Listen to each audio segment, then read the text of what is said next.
जय गुरुदेव। नाम किसका? प्रभु का। प्रभु का पावन नाम। जय गुरुदेव। तो प्रेम से बोलिए जय गुरुदेव। जय गुरुदेव। सबसे पहले योग परिवर्तक परम संत बाबा जय गुरुदेव जी महाराज, इनके चरणों में अरबों खरबों प्रणाम। ईश्वर भगवान और उनकी दृश्य अदृश्य शक्तियों को कोटि कोटि प्रणाम। आदरणीय अन्ना जी और बम्बई से आए हुए हमारे टाटहरी भाई अशोक जी शर्मा और डॉक्टर साहब, इनको भी मेरा प्रेम पूर्वक जय गुरुदेव। साथ ही साथ यहाँ पर उपस्थित इस मंगरूळ गांव के सभी ग्रामस्थ माता पिता भाई बहनों को, शाकाहार प्रचार में चलने वाले सभी माता पिता भाई बहनों को बड़े प्रेम के साथ जय गुरुदेव। प्रेमियों, ये हमारा साप्ताहिक सत्संग भी इसे बोल सकते हैं, क्योंकि हर सप्ताह में जो शाकाहार प्रचार की रैली हम लोग हर रविवार को निकालते हैं, तो किसी न किसी गांव में नियोजन बना होता है। उस गांव से लेकर जहां पर समापन रखा गया है, उस स्थल पर पहुंचकर इस रैली का समापन सत्संग के माध्यम से किया जाता है। तो एक बात आज कहना चाहूंगी कि सबसे बड़ा सौभाग्य अभी कुछ महीनों से देख रही हूँ कि इस मंगरूळ गांव का है। गुरु महाराज की बड़ी दया है कि मंगरूळ में हर 8 दिन, 15 दिन, 20 दिन, महीने, 1.5 महीने में सुनाई देता है कि सत्संग है, सत्संग है, सत्संग है। तो ये उन प्रेमियों की मेहनत, उनकी श्रद्धा और उनके लगन की वजह से गुरु महाराज की दया उन पर हो रही है। तो जहाँ सत्संग होता है वहाँ गुरु महाराज की ही दया मेहर होती है, वहीं पर सत्संग होता है।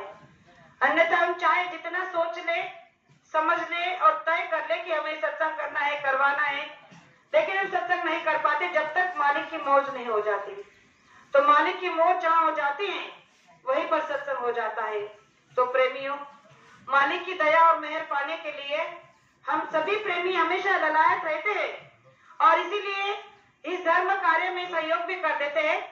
और धर्म के कार्य पर चलते हुए हम धर्म का ये धर्म ध्वजा हाथ में लेकर इस कर्म भूमि पर अपना कर्म करने के लिए निकल पड़ते हैं। तो प्रेमियों, कर्म के साथ साथ धर्म पर चलना गुरु महाराज ने सिखाया है और इस धर्म कर्म की लड़ाई में अब हमारी भक्ति का बहुत बड़ा एक हिस्सा हमारे जीवन का बन गया है, वो है हमारी भक्ति। और भक्ति तभी बनेगी जब गुरु पर दृढ़ विश्वास होगा, हमारा भाव समर्पित होगा, तब जाकर हमारी भक्ति बनेगी, तब जाकर हमारा विश्वास बनेगा और तब जाकर गुरु महाराज की दया प्राप्त होगी। तो आप कहोगे इसके लिए ऐसा कोई प्रमाण तो होना चाहिए कि भक्त की भक्ति को देखकर गुरु इतना दयावान हो जाए कि उसकी झोली दया से भर दे। तो एक प्रमाण मैं आपको बताना चाहूंगी कि प्रमाण है निजामुद्दीन औलिया साहब के समय का। ये किस्सा गुरु महाराज भी अपने सत्संग के माध्यम से कई बार सुनाते थे, जिसे दोहराना चाहती हूँ कि निजामुद्दीन औलिया साहब का एक शिष्य था जिसका नाम था सुप्रू साहब। वो सुप्रू साहब इतने समर्पित थे कि एक आदेश पर सब कुछ लुटाने के लिए तैयार रहते थे। तो एक दिन एक गरीब किसान था, एक शख्स था, वो औलिया साहब के पास गया उनके दरबार में और उसे सुना था कि ये राजा बहुत बड़ा मतलब दानी है, बहुत महान है, अच्छा है। तो उसकी बेटी की शादी थी। तो निजामुद्दीन औलिया के पास गया और उनसे हाथ जोड़कर विनती करने लगा कि हुजूर, मैंने सुना है कि आप हर किसी की मदद करते हो, तो आपके पास मैं आज एक मदद मांगने के लिए आया हूँ। मेरी बेटी की शादी है, अगर हो सके तो कुछ दान दे दीजिए। तो औलिया साहब ने कहा कि अभी तो मेरे पास कुछ नहीं है, क्योंकि वो जो प्रजा ने कमाया हुआ धन होता था, जो राज्य में जिसका वो सदुपयोग करते थे, उसमें से वो कभी भी किसी को कुछ नहीं देते थे, क्योंकि वो उनका जो नेचर था वो ये था कि प्रजा का पैसा प्रजा में ही लग जाए, मैं अपने निजी स्वार्थ में न लगाऊं। और इसलिए उन्होंने कहा कि अभी तो मेरे पास कुछ नहीं है, लेकिन अगर कोई दान दक्षिणा कोई प्रेमी आकर दे जाए तो हो सकता है कि तुम्हारी मदद कर दूं। तो कुछ समय वो बैठा रहा, कोई नहीं आया। तो कि देखो आज तो लगता है कि तुम्हारे भाग्य में सेवा है ही नहीं, तो तुम एक काम करो, ये मेरी जूती ले जाओ। और उन्होंने अपने पैरों से वो जूती थी जो फटी हुई थी वो निकाल कर उस प्रेमी को दे दी। अब वो सोचने लगा कि इतना बड़ा राजा और क्या सुनकर आया था कि मेरी मदद करेंगे, और जब इनके पास मदद के लिए आया तो इन्होंने क्या दिया, अपनी फटी हुई जूती। और इन जूती को कौन खरीदेगा, इसके बदले में मुझे क्या ही मिलेगा। लेकिन वो मन ही मन अपने आप को कोसता रहा, उन फटी पुरानी जूतियों को लेकर वहां से निकल पड़ा। अब जो सुप्रू साहब थे, जो अवलिया साहब के परम भक्त थे, वो लड़ाई यानी युद्ध पर गए हुए थे और युद्ध में बहुत सारा धन, बहुत सारा खजाना लूट कर लाए थे, मतलब जीत कर लाए थे और अपने हाथी घोड़े पर सजा कर आ रहे थे। तो उन्होंने देखा कि बाजार में बड़ी खुशबू महक चल रही है और उसने पहचान लिया कि ये खुशबू, ये महक मेरे सरकार, मेरे हुजूर की ही जूतियों की है। तो वो देखने लगा इधर उधर कि कहाँ है कहाँ है। तो जैसे ही वो बाजार में पहुंचा तो वो शख्स जिसके पास वो जूतियां थी वो उसके पास पहुंचा। तो ये घोड़े से नीचे उतरकर उसके पास गया और उससे कहा कि भाई तुम्हारे पास में ऐसा क्या है जो इतनी खुशबू, इतनी महक चल रही है। तो उसने कहा कि क्या कहूं, यहाँ के जो हुजूर सरकार हैं अवलिया साहब, मैं उनके पास मदद की भीख मांगने गया था बेटी की शादी के लिए, लेकिन देखो उन्होंने क्या दिया, ये फटी हुई जूती। अब इससे भला मुझे क्या ही मदद होगी। तो जैसे उसने उन जूतियों को देखा तो उनके हाथ से ले लिया, उन्हें चूमा, माथे से लगाया और उस प्रेमी से कहने लगा कि बोलो तुम्हें इसके बदले में क्या दूं। तो उसने कहा कि देखो भाई, अब मैं इस जूतियों की क्या ही कीमत लगाऊं, तुम जो देना चाहे दे सकते हो। तो उसने कहा कि इसकी कीमत तो मेरे पास है नहीं, लेकिन जो मैंने जीत का जो माल में लाया हूं वो सारा तुम्हारा, जाओ ले जाओ। ये हाथी घोड़ों पर जितना भी माल खजाना लदा हुआ है इन जूतियों के बदले में मैं तुम्हें दे रहा हूं।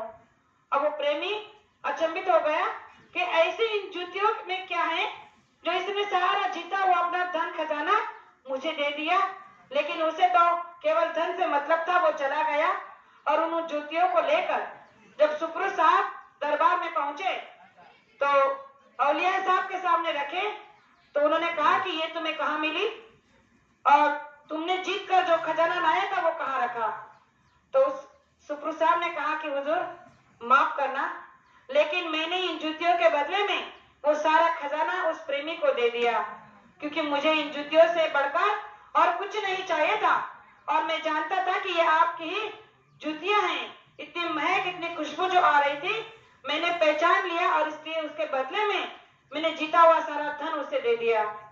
जैसे ही अवलिया साहब ने सुना तो उसे डांट फटकार लगाए कि कैसे मूर्ख हो, अरे जो जीत कर लाया हुआ धन था वो तुमने इन जूतियों के बदले में उन्हें दे दिया, क्या ये कीमत लगाई तुमने मेरी जूतों की। और उसे बहुत डांटा, खूब डांटा और कहा कि चले निकल जाओ यहाँ से और अब आगे से अपनी शक्ल मत दिखाना, अपना कोई संदेशा मत बताना।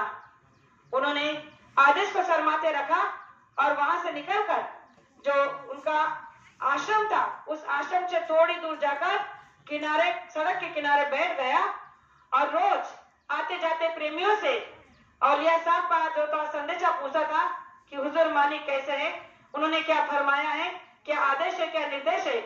तो जो भी प्रेमी उनसे मिलकर आता था तो सुप्रू साहब को एक ही बात बताता था कि क्या कहे, अरे हम जब भी जाते हैं तो उनके मुख पर केवल और केवल तुम्हारा नाम रहता है कि मेरा सुप्रू ऐसा, मेरा सुप्रू वैसा, मेरे सुप्रू ने ये किया, मेरे सुप्रू ने वे किया। उनके जुबान पर सिवाय तुम्हारे नाम के कोई और नाम आता ही नहीं और हम कुछ सुनते ही नहीं। प्रेमियों, जब ये बात सुप्रू साहब ने सुनी तो उनकी आंखों से आंसुओं की धारा बहने लगी। वो मन ही मन गुरु महाराज को धन्यवाद करने लगे कि मैं जानता था कि आपने भले ही मुझे धिक्कार दिया हो, लेकिन दिल में मैं हमेशा आपके पास रहूंगा। तो प्रेमियों, इस दृष्टांत को गुरु महाराज इसलिए समझाते थे कि गुरु की डांट फटकार में भी हमारे लिए बहुत बड़ा प्रेम छिपा होता है, लेकिन उसे प्राप्त करने के लिए हमारे अंदर वो धैर्य, वो सब्र होना, वो भक्ति होना बहुत जरूरी है, वो दृढ़ता होनी बहुत जरूरी है। क्योंकि अगर हमारा कोई अपमान कर दे, जरा सी कोई बात कह दे तो हमारे मन में अभाव आ जाता है चाहे फिर वो गुरु हो या गुरु भाई या गुरु बहन। तो प्रेमियों, इस भक्ति के पथ पर चलते हुए कोई भी बात अगर हमें हमारे मुख से या कोई हमें कह दे तो उसका बुरा नहीं मानना चाहिए, गुरु की दया समझकर उसे स्वीकार कर लेना चाहिए। और इसीलिए जैसे आज भी हम इस कलयुग में सुप्रसाद का नाम ले रहे हैं भक्ति के तौर पर, भक्ति का प्रमाण देते हुए, तो वैसे ही हम ये प्रमाण अपने आप के लिए भी सिद्ध करवाना चाहते हैं और कर सकते हैं। तो गुरु महाराज की दया हम आप पर असीम है, अपार है। केवल भक्ति हमारी कैसी बनाना है ये हमारे आप पर निर्भर करता है। तो प्रेमियों, इस कलयुग में भी हमारे आप के लिए गुरु आदेश का पालन ही भक्ति है। जो आदेश गुरु महाराज का मिला है कि साकार का प्रचार करो, तो उसमें जैसा समय मिले जब मिले जुड़ जाना चाहिए। सप्ताह में एक बार जरूर साकार का प्रचार कर लेना चाहिए। ध्यान भजन सुमिरन में ज्यादा से ज्यादा समय देना चाहिए। मेहनत मजदूरी और ईमानदारी से कमाया हुआ धन अपने परिवार और धर्म के कार्य में खर्च करना चाहिए। तो प्रेमियों, इन सभी बातों को ध्यान में रखते हुए अगर हम गुरु आदेश का पालन कर लेते हैं तो गुरु की असीम दया कृपा हम पर हो जाएगी। तो आज के इस समय मैंने 2 शब्द आपके सामने रखे, हो सकता हो कहने में एक आध शब्द ऐसा निकल गया हो जो नहीं कहना चाहिए था, तो आपकी छोटी बेटी समझकर माफ करना इसे आशा करती हूँ और मेरे 2 शब्द को यही विराम देना चाहती हूँ। जय गुरुदेव।